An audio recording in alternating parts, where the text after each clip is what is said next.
காற்று உள்ள போதே தூற்றிக்கொள். ஒரு குட்டி கதையை பார்க்கலாம்.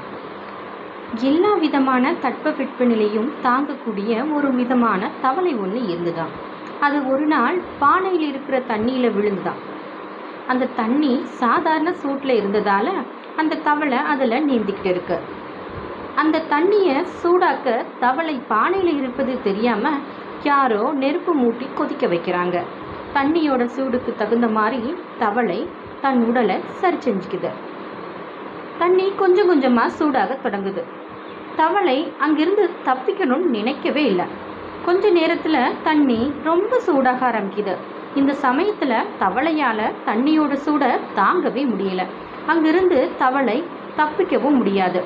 தன்னோட சக்தி எல்லாம் அந்த தண்ணியோட சூடை தாங்கிறதுலையே நேரத்தை போக்கிருச்சு.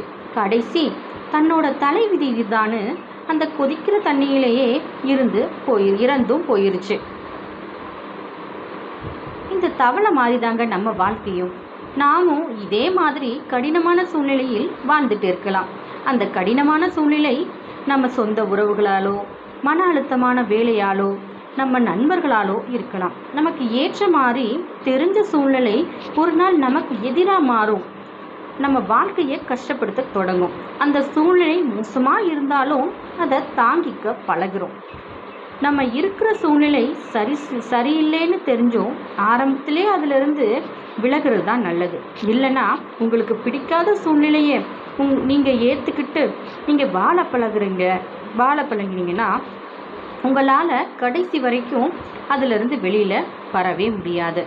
உங்களோட மன நிம்மதியை தொலைச்சிட்டு எப்பவும் தனிமையிலேயே வருத்தப்பட்டு இருப்பீங்க. உங்களை சுற்றி இருக்கிற சூழ்நிலை உங்கள் மன நிம்மதிக்கு தடையாக இருக்குன்னா அந்த இடத்தை விட்டு வெளியேறது தான் புத்திசாலித்தனமான முடிவு. காற்றுள்ள போதே தூற்றிக்கொள். ஏன் சொல்கிறேன்னா, அந்த தண்ணி சாதாரண சூடாக இருக்கும் போச்சுலே அந்த தவளை வெளியே வந்துருச்சுன்னா இப்போது அது உயிரோடு இருந்திருக்கும். அதே மாதிரி தாங்க நம்மளும்.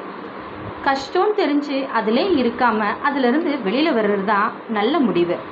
உங்களுக்கு ஏற்ற மாதிரி மன நிம்மதியை கொடுக்குற ஒரு நல்ல இடத்தை தேர்ந்தெடுங்க.